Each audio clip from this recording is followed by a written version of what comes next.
Assalamu alaikum wa rahmatullahi wa barakatuh. Tout commence dans un endroit que personne ne voit, ton cœur. Avant même que tes actions ne soient là visibles, avant même que les gens ne remarquent ton changement, il y a une réalité silencieuse qui décide de tout, ton intention. C'est elle qui donne de la valeur à tes actes, c'est elle qui les élève, ou les vide de leur sens. En islam, la sincérité, ikhlas, n'est pas un détail, c'est la base. C'est le cœur de toute transformation réelle.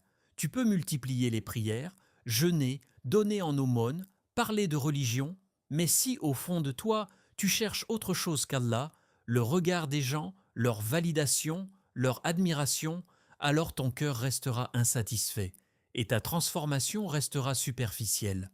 Le prophète, que la paix et le salut d'Allah soient sur lui, a dit « Les actions ne valent que par les intentions ». Bukhari et Muslim. Ce hadith est puissant. Il nous enseigne que deux personnes peuvent accomplir exactement la même action, au même moment, de la même manière, mais auprès d'Allah, leurs récompenses peuvent être totalement différentes. Pourquoi ? Parce que ce qui compte réellement, c'est ce qu'il y a dans le cœur. Imagine une personne qui prie pour être vue comme pieuse et une autre qui prie dans le secret, cherchant uniquement le regard d'Allah. Extérieurement, les deux prient. Mais intérieurement, leurs mondes sont complètement différents. Et c'est cette différence invisible qui détermine la valeur réelle de leurs actes, la sincérité. C'est lorsque ton cœur se tournait uniquement vers Allah. C'est lorsque tu fais du bien, même si personne ne te voit. C'est lorsque tu abandonnes un péché, même en secret, simplement parce que tu sais qu'Allah te voit. C'est lorsque tu continues à faire des efforts, même sans reconnaissance. Et c'est là que la transformation commence vraiment. Car lorsque ton intention devient pure, quelque chose change profondément en toi. Tu ne vis plus pour impressionner les gens. Tu ne cherches plus leur approbation.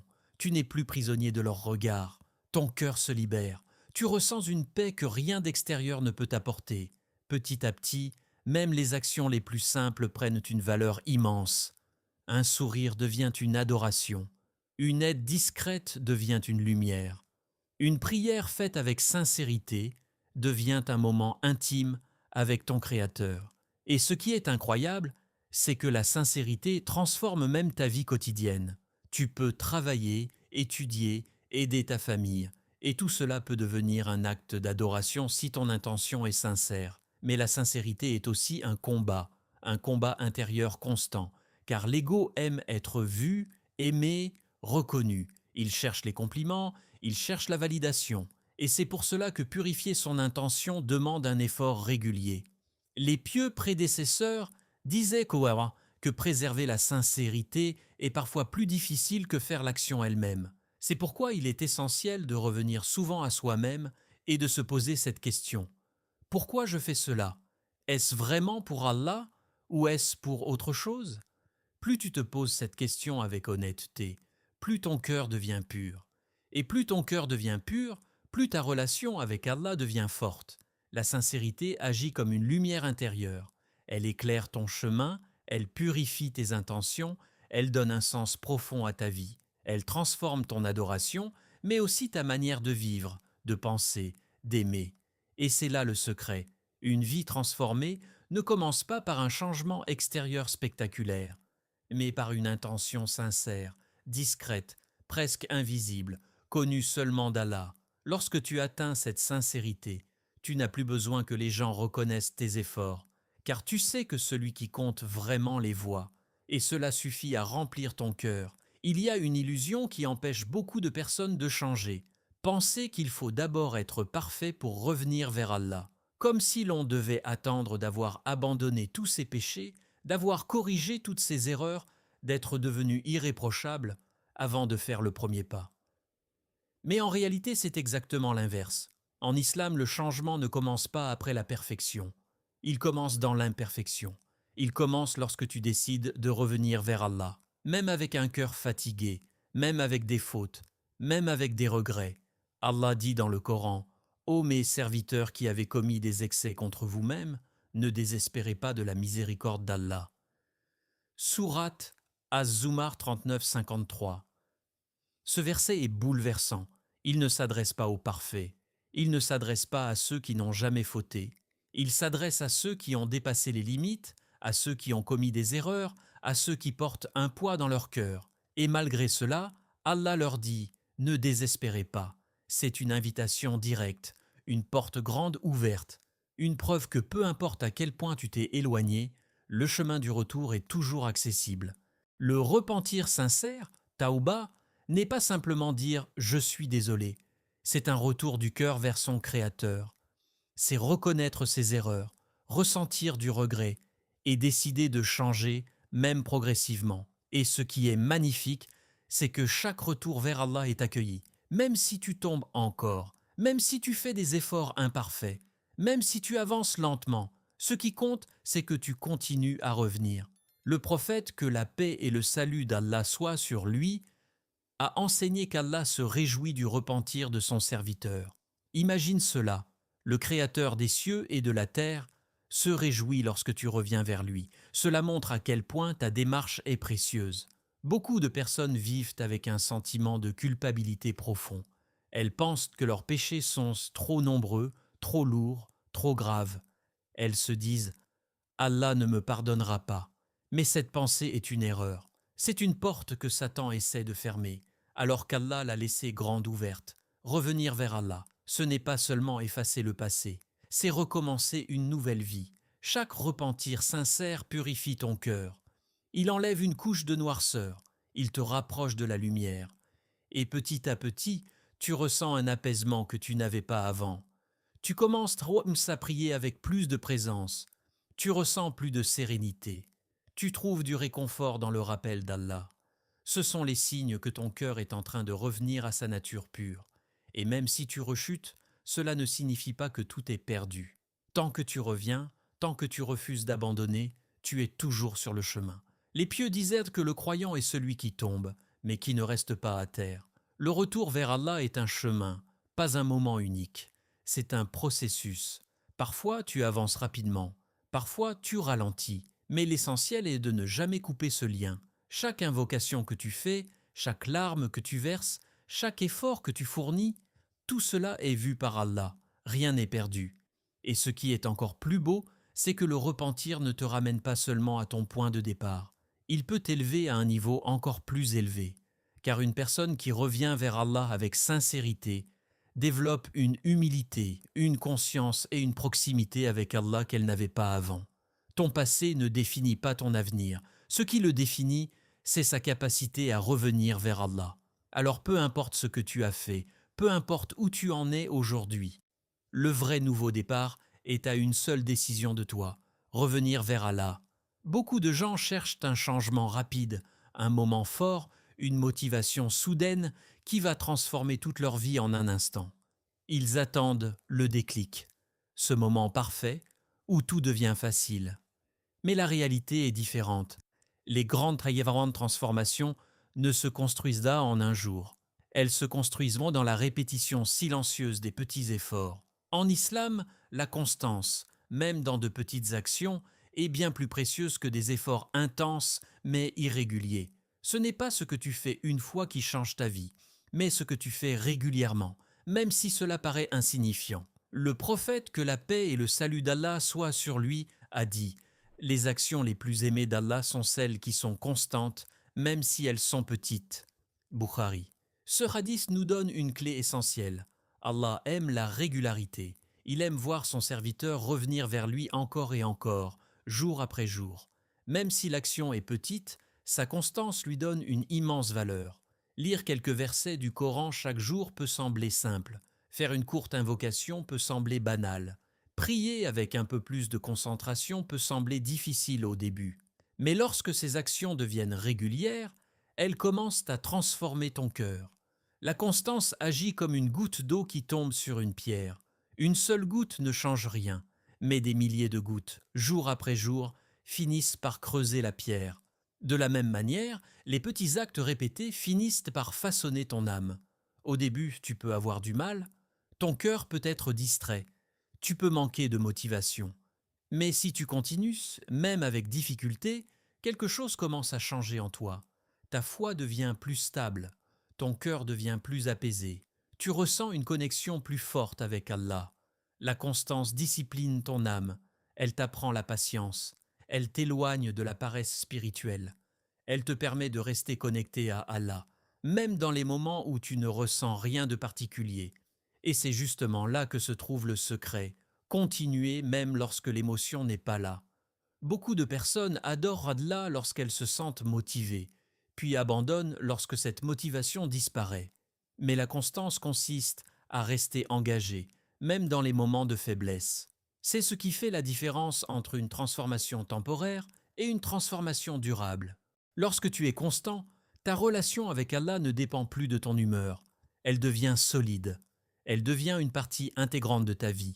Même dans les jours difficiles, tu continues à prier. Même dans les moments de fatigue, tu fais ton rappel. Même lorsque tu es occupé, tu trouves un moment pour Allah. Et petit à petit, ces actes deviennent naturels. Ils ne sont plus un effort, mais une habitude. Ton cœur s'y attache, ton âme en a besoin. La constance apporte aussi une paix intérieure profonde, car lorsque tu es régulier dans ton adoration, tu ressens une stabilité. Tu sais que, peu importe ce qui se passe dans ta vie, il y a toujours ce lien constant avec Allah. Ce lien devient une source de force, de réconfort et de clarté. Il est important de comprendre que la constance ne signifie pas faire beaucoup. Elle signifie faire ce que tu peux, mais ne pas abandonner. Même une seule page du Coran par jour, même une seule invocation sincère, même une prière faite avec un peu plus de concentration. Ces petites actions, lorsqu'elles sont régulières, ont un impact immense, car ce n'est pas l'intensité d'un moment qui change ta vie, mais la régularité de ton engagement envers Allah. Et avec le temps, ces petites graines que tu plantes chaque jour deviennent un arbre solide, enraciné dans la foi, nourri par la constance et illuminé par la proximité d'Allah. Il y a un poids invisible que beaucoup de cœurs portent chaque jour, le besoin de tout contrôler, contrôler le futur, les résultats, les réactions des autres, les situations incertaines. Et lorsque les choses ne se passent pas comme prévu, ce poids devient stress, anxiété, peur. Mais en islam, il existe une clé puissante pour se libérer de ce fardeau, le tawakkul, la confiance en Allah. Le tawakkul, ce n'est pas simplement dire « je fais confiance à Allah » avec les lèvres. C'est un état du cœur, c'est une certitude profonde que, quoi qu'il arrive, Allah gère toutes choses avec sagesse et justice. Allah dit « Et quiconque place sa confiance en Allah, il lui suffit. » Sourate At-Talaq 65, 3. Ce verset est une promesse, pas une simple idée, pas une théorie, une promesse divine. Allah te dit qu'il est suffisant pour toi. Cela signifie que même lorsque tout semble incertain, même lorsque les portes semblent fermées, même lorsque tu ne comprends pas ce qui se passe, Allah est suffisant. Mais pour vivre réellement le tawakkul, il faut comprendre une chose essentielle. Faire confiance à Allah ne signifie pas abandonner les efforts. Le prophète, que la paix et le salut d'Allah soient sur lui, nous a enseigné cet équilibre parfait lorsqu'un homme lui a demandé s'il devait attacher son chameau ou faire confiance à Allah. Il répondit « Attache-le, puis place ta confiance en Allah. » Cela résume tout. Le tawakkul, c'est agir avec responsabilité, puis lâcher prise sur ce que tu ne contrôles pas. C'est faire de ton mieux, puis accepter que le résultat ne t'appartient pas. Car la réalité est simple. Tu contrôles tes actions, mais tu ne contrôles pas les résultats. Lorsque tu comprends cela profondément, quelque chose se transforme en toi. Ton cœur commence à se détendre. Tu n'es plus prisonnier de l'obsession du résultat. Tu fais des efforts, mais tu n'es plus détruit par l'échec, ni arrogant dans la réussite. Tu avances avec sérénité. Le tawakkul enlève une grande partie du stress, car il te rappelle que tout est entre les mains d'Allah. Rien n'arrive par hasard. Chaque situation, chaque difficulté, chaque retard, chaque opportunité, tout fait partie d'un plan divin parfaitement orchestré.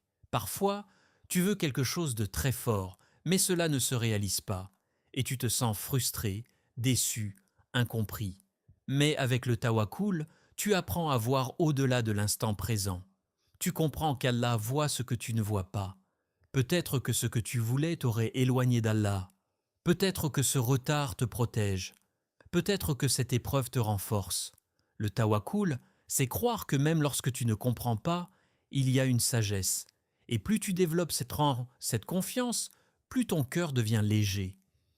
Les inquiétudes diminuent, les peurs s'apaisent, tu ressens une tranquillité intérieure, même au milieu des difficultés. Tu ne paniques plus face à l'incertitude, tu ne te perds plus dans des scénarios négatifs. Tu sais que quoi qu'il arrive, Allah est avec toi et cette certitude change tout. Elle te donne du courage pour avancer, elle te donne de la patience dans les épreuves, elle te donne de la gratitude dans les moments de facilité. Le tawakkul transforme ta manière de vivre. Tu continues à planifier, à travailler, à faire des efforts, mais ton cœur n'est plus attaché aux résultats, il est attaché à Allah. Et lorsque ton cœur s'attache à Allah, il trouve une stabilité que rien d'extérieur ne peut briser. Même si les choses dépassent pas comme tu le souhaites, tu restes en paix, parce que tu sais que le choix d'Allah est toujours meilleur que le tien. Le tawakkul, c'est cette confiance profonde qui te permet de marcher dans la vie avec sérénité, en sachant que derrière chaque étape, il y a la sagesse parfaite de ton Seigneur.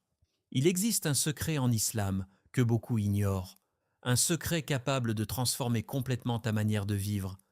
Ta vie entière peut devenir une adoration. Pas seulement les moments passés en prière, pas seulement le jeûne ou la lecture du Coran, mais chaque instant, chaque geste, chaque intention. Souvent, on pense que l'adoration est limitée à des actes précis, à des moments spécifiques. On se dit « je vais prier, puis je retournerai à ma vie normale ». Mais en réalité, pour le croyant, il n'y a pas de séparation entre religion et vie quotidienne. Toute ta vie peut devenir un chemin vers Allah. La clé de cette transformation, encore une fois, se trouve dans une chose invisible, l'intention. Lorsque ton intention est sincère, même les actions les plus simples prennent une dimension spirituelle immense. Travailler pour subvenir aux besoins de ta famille ne devient plus seulement une responsabilité. Cela devient un acte d'adoration. Étudier pour acquérir un savoir utile ne devient plus seulement un objectif personnel. Cela devient une source de récompense. Aider quelqu'un, écouter une personne en difficulté, faire preuve de patience, tout cela devient un moyen de te rapprocher d'Allah. Le prophète, que la paix et le salut d'Allah soient sur lui, a dit « Même un sourire est une aumône ». Muslim. Ce hadith est profond. Il montre que l'islam ne limite pas le bien à des actions extraordinaires. Même un geste simple, comme un sourire sincère, peut être récompensé par Allah. Cela signifie que le bien est accessible à tout moment, dans chaque situation. Imagine maintenant vivre avec cette conscience. Tu te réveilles le matin avec l'intention de plaire à Allah. Tu accomplis tes tâches quotidiennes avec sincérité. Tu fais attention à tes paroles, à tes actions, à ton comportement, non pas seulement pour les gens, mais pour Allah. Petit à petit, ta vision de la vie change complètement. Ce qui était banal devient précieux. Ce qui était automatique devient intentionnel. Ce qui était vide devient rempli de sens. Même les difficultés prennent une autre dimension. Lorsque tu es patient face à une épreuve, tu n'es plus simplement en train de supporter quelque chose. Tu es en train d'adorer Allah par ta patience. Lorsque tu contrôles ta colère, tu ne fais pas seulement un effort émotionnel, tu te rapproches d'Allah. Ta vie ne devient plus une succession d'événements, elle devient un chemin spirituel, et ce chemin est constant. Il ne s'arrête pas à la mosquée, il ne dépend pas d'un moment particulier, il t'accompagne partout, en marchant, en travaillant, en parlant, en aidant, chaque instant devient une opportunité.